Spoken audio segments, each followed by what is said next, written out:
depositado vuestra confianza en mí para llevar el tiempo de la palabra, porque la verdad es una enorme responsabilidad, pero al mismo tiempo es un enorme privilegio, ¿verdad? Así que de nuevo lo agradezco. Me acompaña, no vengo solo, me acompaña mi esposa, Esther.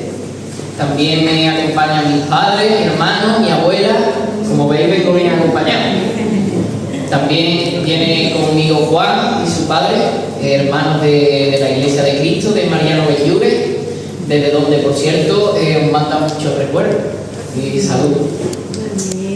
Así que ya enfocándonos en el mensaje. En la caja había dos caminos. Si el ratón cogía el camino de la izquierda, se llevaba una pequeña pero desagradable descarga eléctrica. Si cogía el camino de la derecha, el ratón se libraba del chispazo. Al principio el ratón cogía el camino al azar y se llevaba muchas descargas eléctricas, pero después de varios intentos el ratón aprendió y ya solo cogía el camino correcto y entonces se libraba de los chispazos. Esto en sociología se le llama refuerzo negativo, y es que a veces aprendemos las lecciones más valiosas no por lo que alguien hizo bien, sino por lo que alguien hizo mal. Acompañadme por favor al libro de Jueces.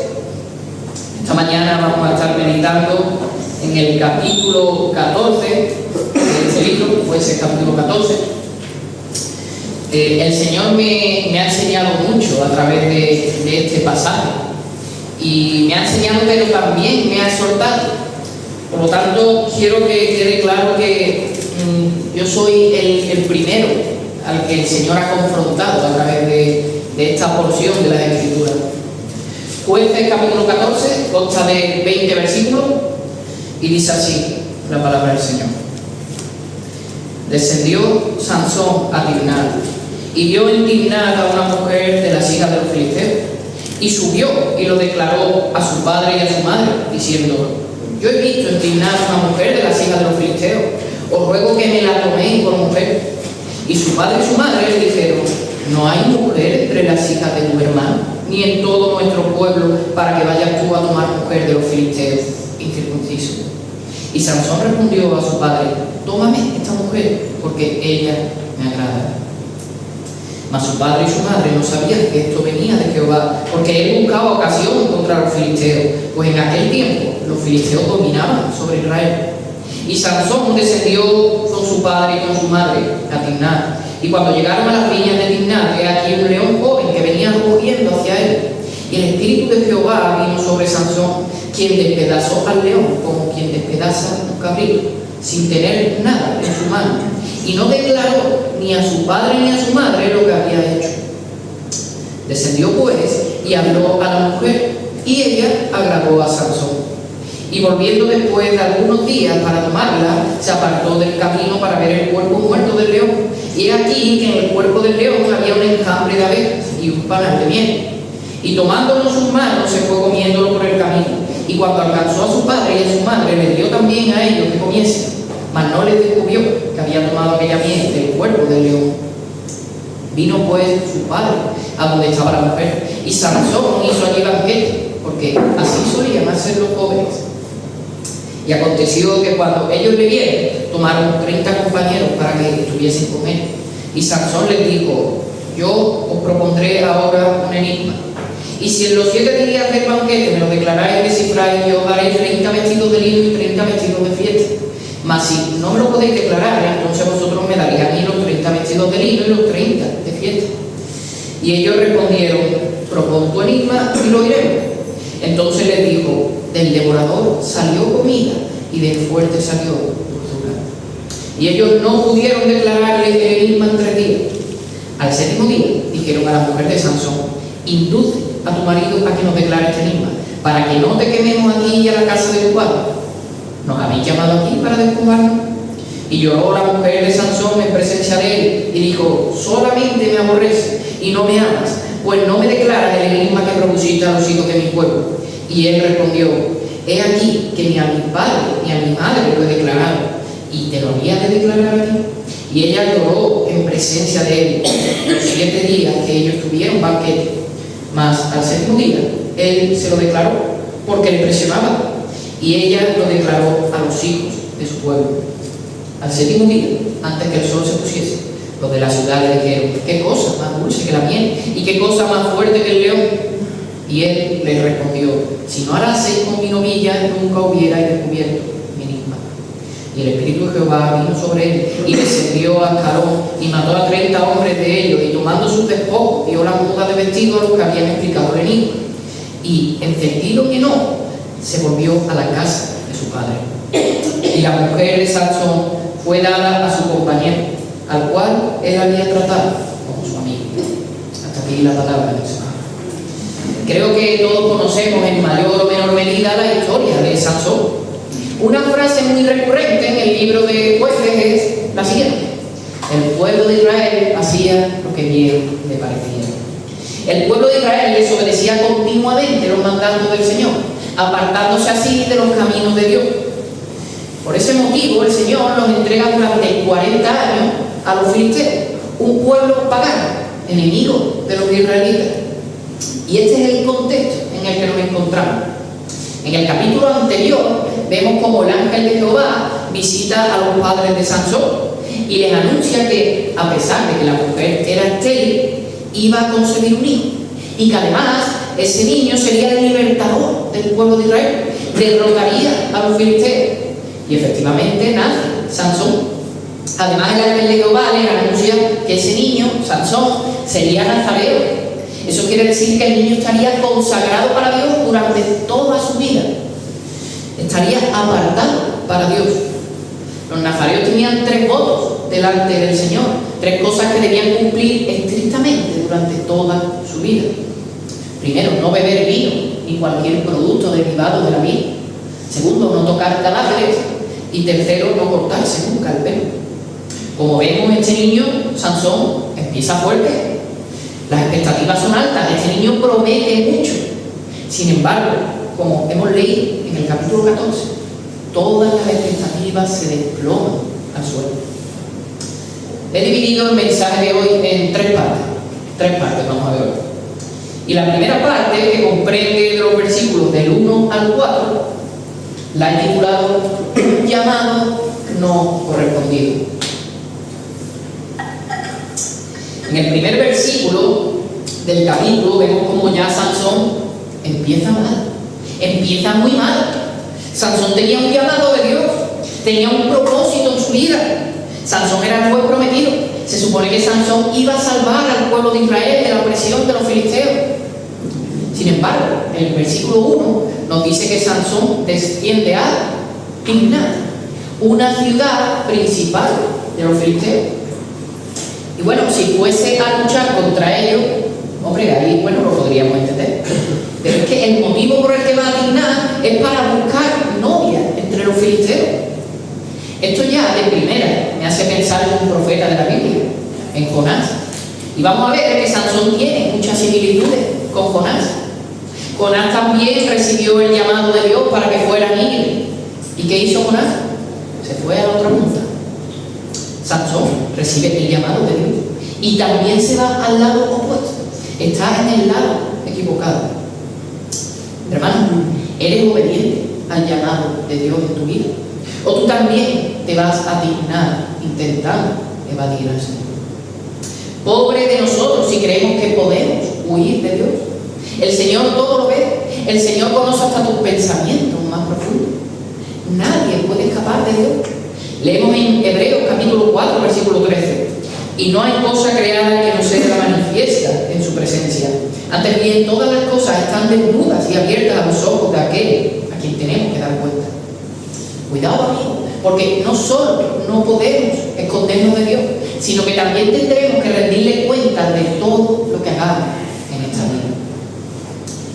En el segundo versículo, ya Sansón le declara a sus padres que ha visto una moza en Timnat, una filistea con la que se quiere casar. Sansón le echó un ojo a una filistea y no se pudo resistir. Lo malo es que Sansón no estaba buscando entre las israelitas, no estaba en la iglesia, no estaba en un campamento cristiano, no. Estaba en la trinchera enemiga. Estaba buscando mujer en el lugar equivocado. Y así es muy difícil aceptar. De hecho, vamos a ver que Sansón se equivocó completamente al elegir a esta filistea como su esposa, de la cual, por cierto, no se nos dice siquiera el nombre. Y eso ya nos da una pista del tipo de mujer que era. Los padres, sabiamente, contestan a Sansón en el versículo 3. Es que no te puedes fijar en una mujer del pueblo de Dios. Es que no te puedes fijar en una mujer cristiana que viva con rectitud delante del Señor, una mujer de buen testimonio y que ame al Señor. La novia del mundo vas a querer, Sansón. Pero Sansón, cabezón como él era, le responde a sus padres: quiero esta mujer porque ella me agrada. ¿Quién me agrada? Sansón. De momento no se especifica que Sansón haya hablado con esta mujer. De hecho, más adelante se impone que Sansón habla a esta mujer, y el hecho de que más adelante se especifique y hasta ahora no, nos da a pensar que Sansón ni siquiera había hablado con esta mujer. O sea, que lo que le agrada es lo que ha visto. El físico ya está. Pero parece ser que para Sansón esto es más que suficiente. No debemos imitar esto a la hora de buscar pareja. Y hermano, no penséis que tengo algo en contra de las mujeres hermosas, sino mirad a la mía. Pero el físico no debe ser nuestra motivación a la hora de fijarnos en una persona. Dice un proverbio bíblico que la mujer bella, pero necia, es como un zarcillo de oro en la nariz de un cerdo. El oro con los años se desgasta, y cuando el zarcillo cae, tan solo pega al cerdo. Pero dice otro proverbio bíblico que la mujer que teme al Señor será alabada. Eso es lo importante. Una mujer que sea del Señor, no una filistea. Pero Sansón está tan obstinado que hace caso omiso a los consejos de sus padres. Sansón, al querer casarse con una filistea, ya estaba desobedeciendo a Dios. Al Señor no le agrada que nos casemos con incrédulos. Además, este mandato ya viene desde el primer libro de la Biblia, desde el Génesis. En el Antiguo Testamento, este mandamiento no se refería simplemente a no casarse con personas que no fueran del pueblo de Israel, porque eran extranjeros. No. La razón no era étnica, sino de fe. Siempre ha sido de fe. El Señor no hace acepción de personas. Acordaos que Ruth, la moabita, o Rahab, la ramera de Jericó, fueron incluidas en el pueblo de Israel por su fe, porque creyeron en Dios. El mandamiento es muy claro. Leemos en 2 Corintios 6, versículo 14. No unáis un yugo desigual con los incrédulos, porque qué compañerismo tiene la justicia con la injusticia, y qué comunión la luz con la tiniebla. Vale, no debo casarme con una persona que no tiene a Dios en su vida, pero no dice nada del noviazgo. Si me puedo echar un novio o una novia del mundo. Pero leemos en el Evangelio de Lucas: ¿quién de vosotros, queriendo edificar una torre, no se sienta primero y calcula los gastos, a ver si tiene lo que necesita para acabarlo? Es decir, ¿quién empieza a construir algo que sabe que no puede terminar? El versículo 4 es muy curioso, pues se nos dice que los padres de Sansón no sabían que todo esto venía de Jehová. Es decir, que el hecho de que Sansón andara detrás de una mujer filistea incrédula estaba en el plan de Dios. Jehová estaba permitiendo que el corazón de Sansón se desviara según su voluntad. Esto nos enseña que Dios es soberano. Soberano no solo sobre las grandes catástrofes que pasan en la tierra, sino que incluso los deseos de los hombres están en la mano del Señor. Hermanos, por este motivo, la oración es sumamente importante. Si Dios es soberano incluso sobre nuestros afectos y deseos, debemos estar pidiendo constantemente: Señor, cambia mis afectos hacia ti. Señor, cambia mis deseos hacia ti. Hazme desearte a ti más que a cualquier otra cosa. Amén. Debemos orar a aquel que puede cambiar los corazones. Por lo tanto, vemos en el ejemplo de Sansón que a veces Dios puede usar nuestros errores para llevar a cabo su plan y su propósito. El tema de la providencia de Dios es enorme. Ahora bien, podemos decir que esto es una licencia para pecar, porque entonces Sansón podría pensar: yo me voy a echar una novia filistea, una novia del mundo, porque si Dios puede convertir mi error en algo bueno. Error, hermano. La providencia y soberanía de Dios no te exime de tu responsabilidad delante de Él. Voy a repetir esto: la providencia y soberanía de Dios no te exime de tu responsabilidad delante de Él. Esto quiere decir que tú tienes que vivir conforme a la palabra de Dios, obedeciendo a Dios. Ya lo que el Señor haga después es cosa suya. Aunque Dios iba a usar el error de Sansón para hacer su voluntad, Sansón pecó contra Dios al casarse con una incrédula. Es decir, el plan de Dios no anuló el pecado de Sansón. Otro ejemplo para que veamos esto con mayor claridad. Judas fue responsable de entregar al Señor Jesús por 30 monedas de plata. Y a pesar de que nos dice la Escritura que Judas era el hijo de perdición y estaba destinado a la condenación, esto no exime del pecado que cometió Judas. En Hechos capítulo 2, versículo 23, leemos que el apóstol Pedro dijo lo siguiente: a Jesucristo, entregado por el determinado y anticipado conocimiento de Dios.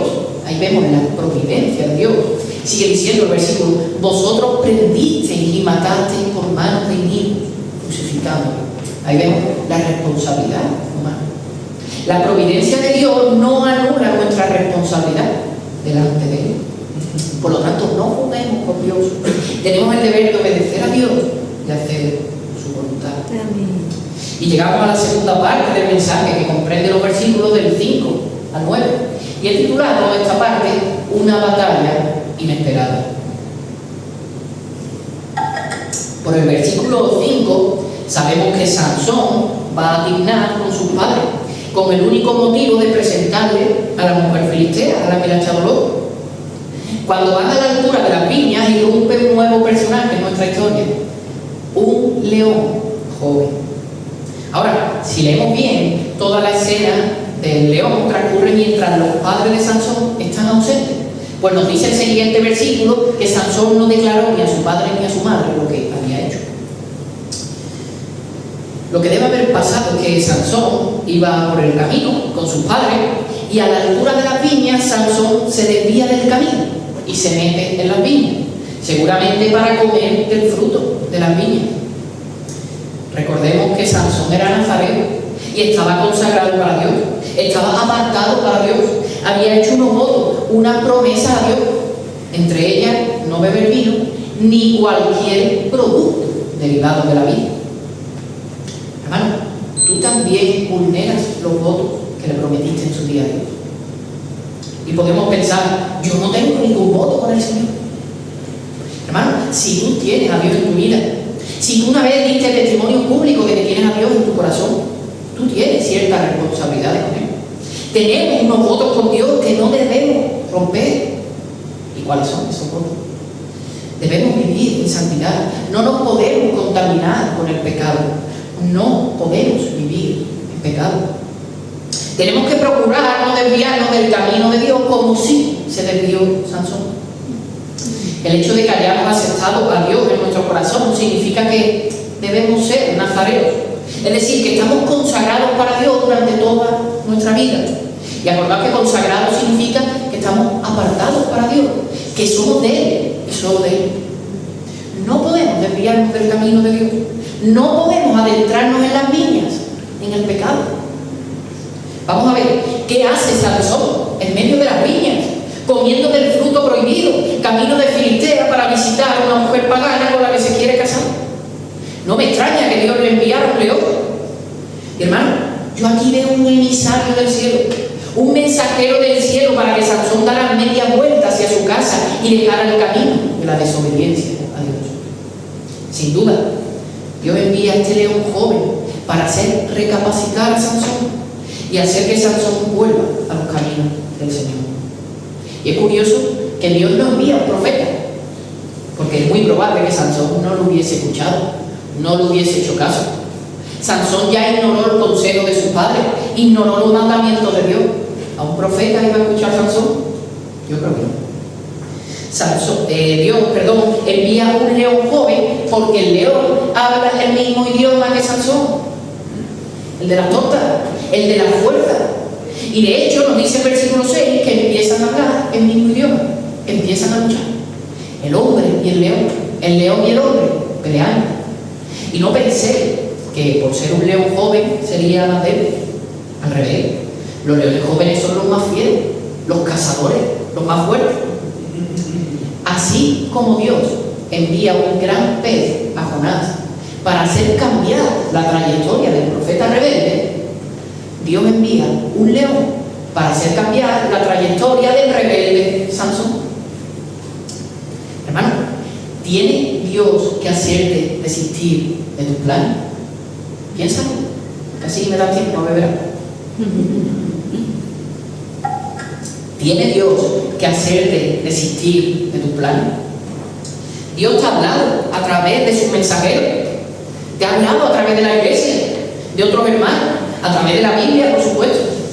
¿De verdad tiene Dios que enviarnos un león para que cambiemos de dirección?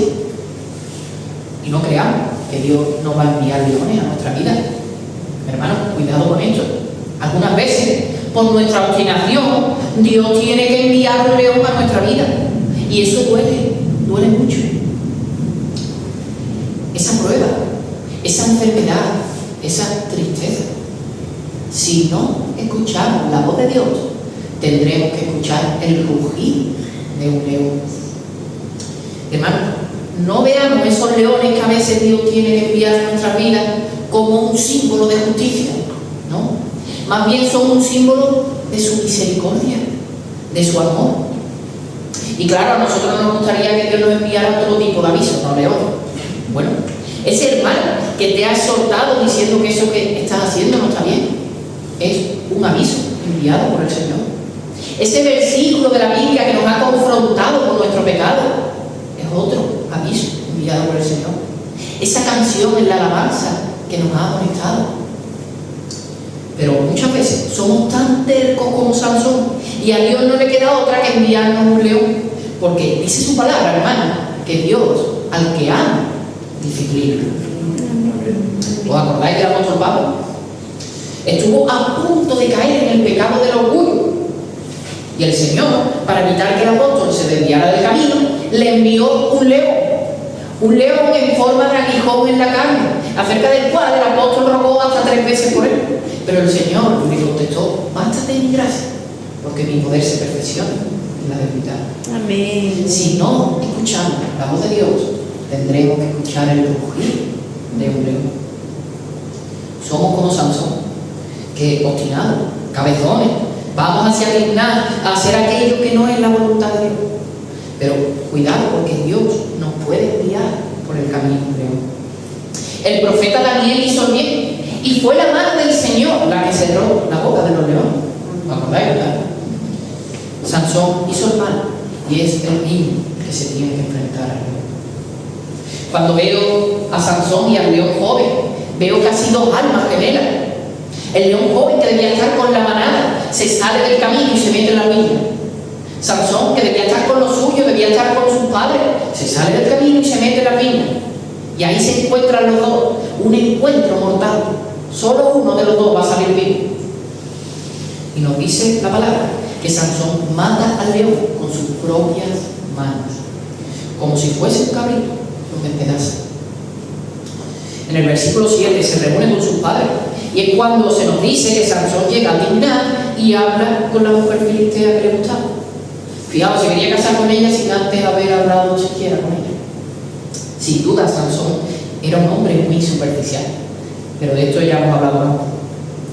Y al cabo de unos días, no se especifican cuántos, pero no deben ser muchos, nos dice el versículo 8 que Sansón vuelve a Timnat para desposar a esta mujer filistea, pero que antes se desvía de nuevo del camino para ver el cuerpo muerto del león. Para su sorpresa, dentro de la carcasa del león, unas abejas habían fabricado un panal de miel. Y nos dice el versículo 9 que Sansón coge el panal de miel y se lo va comiendo por el camino. Y también le da de comer a sus padres de ese panal de miel. Fijaos una cosa curiosa, y es que se nos dice que Sansón no le dice a los padres de dónde ha sacado la miel. Eso quiere decir que de nuevo, paseando con sus padres, se vuelve a desviar del camino él solo. Hermano, no imitemos esto. No vayamos a nuestra boda. No despreciemos la compañía de nuestros padres. No despreciemos la compañía de los hermanos de la iglesia. Por cierto, ¿recordáis cuál era otro de los votos que como nazareo había hecho Sansón a Dios? No tocar ningún cadáver. Sin embargo, otra vez vuelve a quebrantar sus votos delante del Señor. Este Sansón, desde luego, no es ningún ejemplo para nosotros. Como veremos, ante tanta desobediencia a Dios, su historia no acabó nada bien. Y llegamos a la tercera y última parte del mensaje, que comprende los versículos del 10 al 20. Y he titulado esta última parte, Un gran enigma y un desastre de boda. En aquella época, las bodas duraban varios días. En el caso de Sansón, una semana. Ya el versículo 11 nos dice que celebra un gran banquete con 30 amigos. Y digo amigos entre comillas porque no eran personas que tuviesen ningún interés en Sansón. Eran personas que se acercaron a Sansón por lo que les podía ofrecer. Y en ese momento Sansón les podía ofrecer una fiesta, un banquete gratis, comida y bebida gratis. Jóvenes, cuidado con las amistades con las que os juntáis. Tenéis que tener claro si aquellas personas que os rodean se alejan a vosotros por cómo sois, o más bien por lo que tenéis, si hay cierto interés detrás. Cuidado con esos amigos que os dicen que es una tontería eso de ir a la iglesia, o que eso de leer la Biblia es una pérdida de tiempo. Es muy importante cultivar amistades sanas. Sansón, el vengador de Israel, el que nació con el único objetivo de acabar con los filisteos, está sentado en una mesa brindando con sus enemigos. Como vemos, Sansón ha sido completamente absorbido por el mundo. Fijaos lo que nos dice Santiago, capítulo 4, versículo 4. Oh almas adúlteras, ¿no sabéis que la amistad del mundo es enemistad hacia Dios? Por tanto, el que quiere ser amigo del mundo se constituye enemigo de Dios. Esto no quiere decir que tenemos que odiar al mundo, ¿no? Esto quiere decir que tenemos que tener claro que somos ciudadanos del cielo, hijos de Dios, y que no nos podemos contaminar por las cosas del mundo. Amén. Hermano, reflexiona cuán cerca estás tú del mundo y cuán cerca estás de Dios. Estás sentado a la mesa, como Sansón, brindando con la pornografía, brindando con la fornicación, brindando con el materialismo. Si esta es tu situación, huye, sal corriendo. Deja ese banquete de pecado que no te va a traer otra cosa que condenación. Fijaos en algunas características del banquete de Sansón. Primera característica, ¿dónde es el banquete? En Timnat, fuera de la presencia de Dios. Cuidado, hermana, con los sitios, con los sitios que visitamos. Tenemos que pensar si a los lugares donde vamos agradan o no. Segunda característica, los compañeros del banquete, ¿quiénes son? Enemigos de Dios, personas malvadas y blasfemas. Ya lo hemos dicho, cuidado con las amistades con las que nos juntamos. Y tercera característica, ¿por qué se hace el banquete? Pues leemos en el versículo 10, Sansón hizo allí banquete porque así solían hacer los jóvenes. Es decir, si los demás lo hacen, pues yo también lo hago. Cuidado con dejarnos llevar por la corriente de este mundo. En los versículos 12, 13 y 14, Sansón le propone un enigma a su invitado. Esto de hacer enigmas era muy común en aquella época. Y el enigma era el siguiente: del devorador salió comida y del fuerte salió dulzura. Es evidente que esto hace alusión a su enfrentamiento con aquel león joven. Y el enigma va acompañado de una propuesta. Si no adivinan el acertijo en 7 días, los 30 filisteos le debían pagar con 30 vestidos de fiesta. Y si lo adivinaban a tiempo, Sansón sería el que le debía retribuir con 30 vestidos de fiesta. Van pasando los días y los invitados no tienen ni idea de cuál puede ser la solución del enigma planteado por Sansón. De modo que, según el versículo 15, los invitados extorsionan a la mujer de Sansón y mediante amenazas le instan a que averigüen la respuesta. Y en el versículo 16, la mujer llora delante de su marido, delante de Sansón, y le suplica con lágrimas, con un poco de chantaje emocional, que le dé la respuesta del enigma. En un principio Sansón se niega a compartir el secreto del acertijo con su mujer, pero finalmente, ante tanta presión, Sansón sucumbe y termina dándole la respuesta del enigma a su mujer. Vemos que en el versículo 17, el hombre fuerte y valiente termina cediendo ante las lágrimas de una filistea.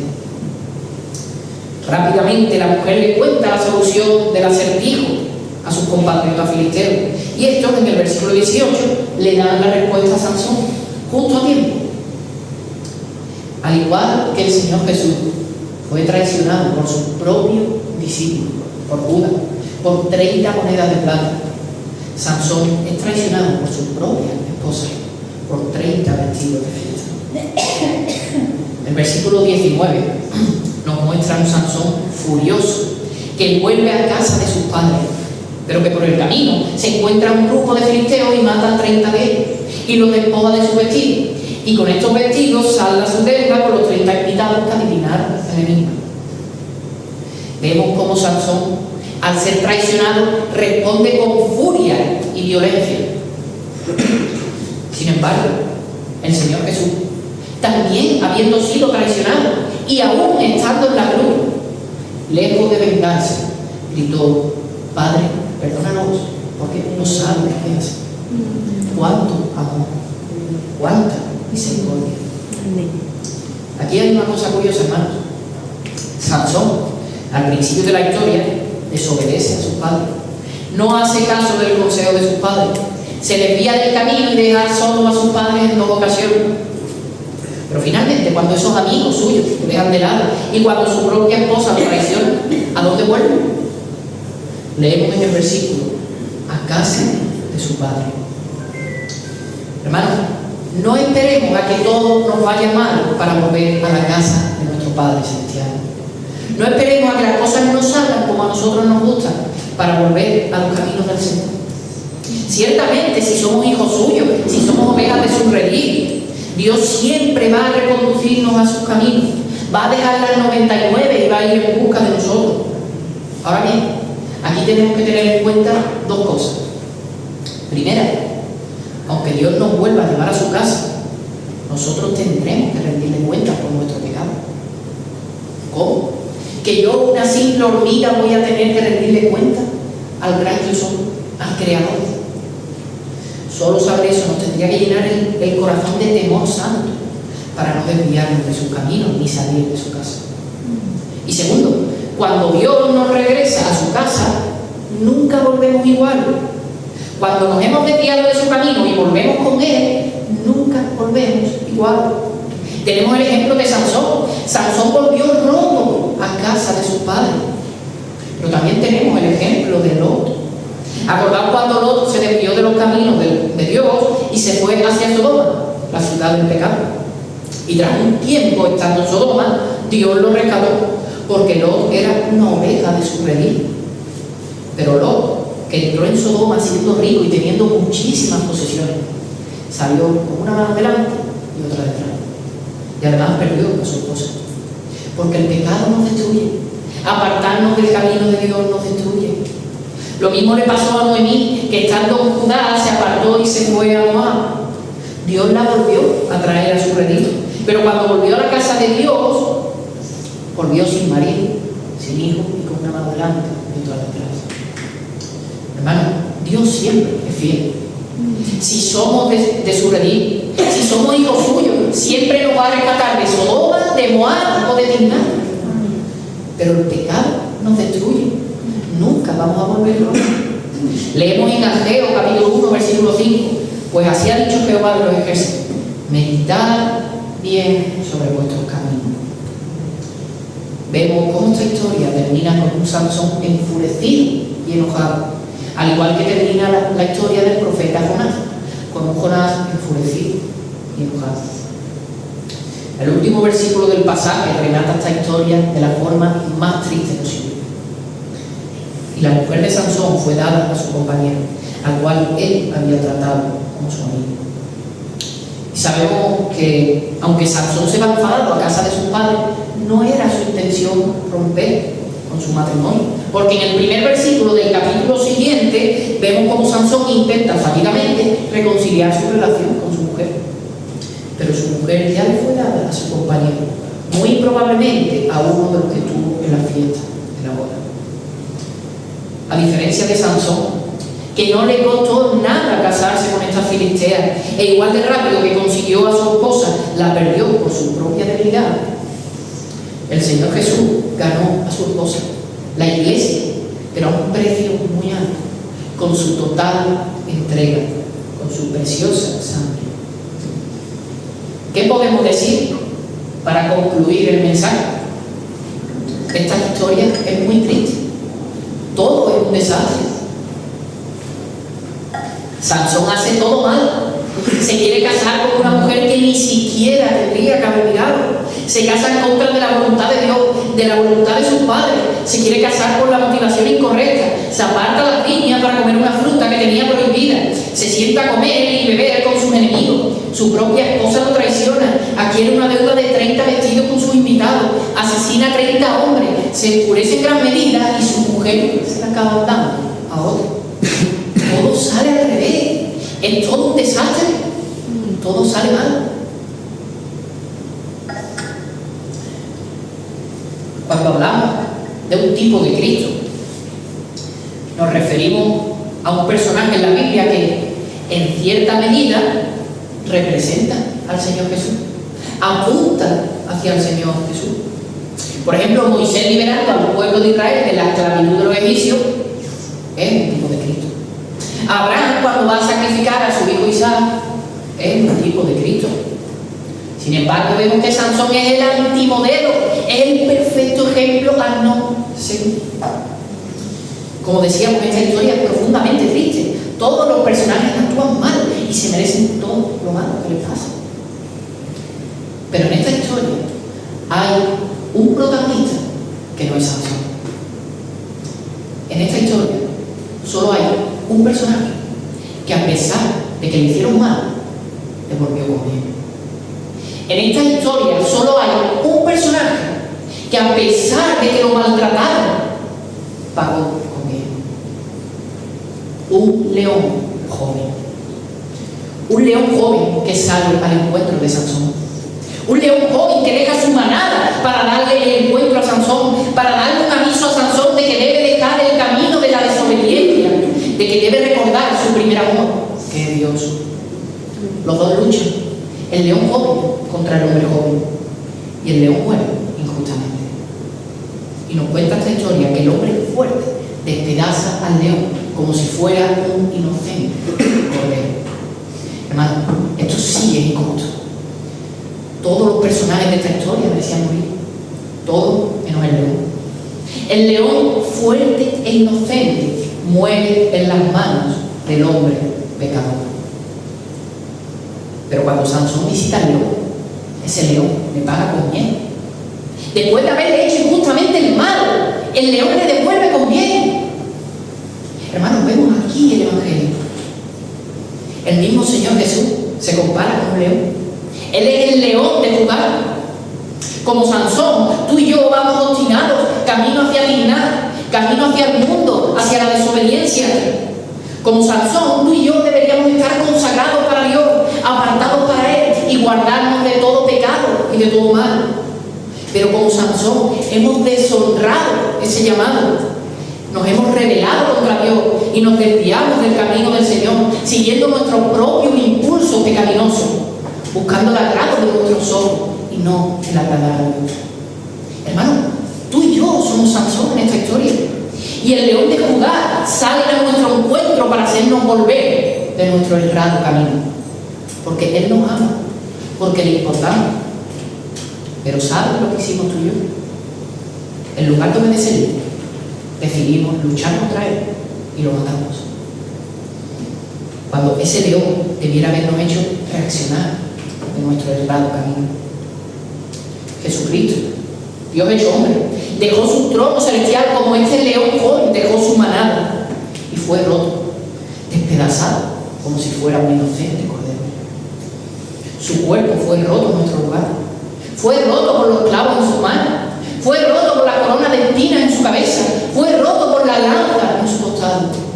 Todo eso por ti y por mí, por amor.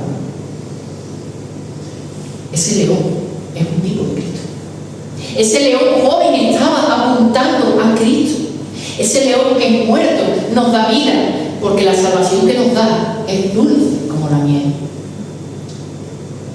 Y aunque es un tipo de Cristo, es imperfecto, lógicamente, porque no hay nadie como el Señor Jesús.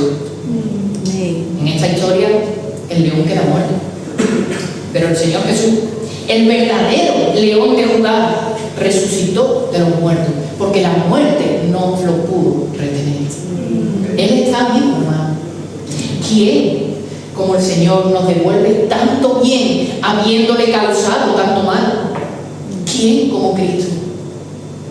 Dice el Salmo 103, versículo 10: no ha hecho con nosotros conforme a nuestras iniquidades, ni nos ha pagado conforme a nuestros pecados. Sansón comió de ese panal de abeja, comió de esa miel que le ofreció gratuitamente el león. Nosotros participamos de la Santa Cena, no tomamos miel, sino que tomamos pan y vino, recordando la muerte del Señor Jesús, recordando su sacrificio en la cruz para perdonar nuestros pecados y darnos vida y vida en abundancia. Al igual que Sansón comió y le dio de comer a sus padres, nosotros también tenemos que presentar a Cristo a aquellos que no lo conocen. Amigo, mi invitación para ti hoy es: acércate a ese león y toma de la miel que te ofrece de forma gratuita. Amén. Si el Señor te ha hablado esta mañana, no luches con Él. Si el Señor ha salido a tu encuentro esta mañana, no luches con Él. Déjate vencer, porque Él quiere ofrecerte de esa miel. Amén. Él te ama, Él quiere darte amor, gozo y paz en abundancia. Algo que este mundo no puede ofrecer. Acércate al crucificado y recibe su bendición. Acércate al que resucitó y entrégale tu corazón. Recibe la dulzura del perdón y la salvación. Dice la Biblia, y con esto acabo, que con el corazón se cree para justicia, pero que con la boca se confiesa para salvación. Es necesario que des ese paso. Amigo, permíteme ser directo. ¿Has tomado esa miel? ¿Has aceptado al Señor Jesús en tu vida? Mi oración esta mañana es que hayas entendido el verdadero enigma de esta historia. Que el Señor Jesús, siendo Dios, bajó al mundo en forma de hombre y murió por nuestros pecados, para que hoy podamos gustar esa salvación que gratuitamente ofrece a los que creen en Él.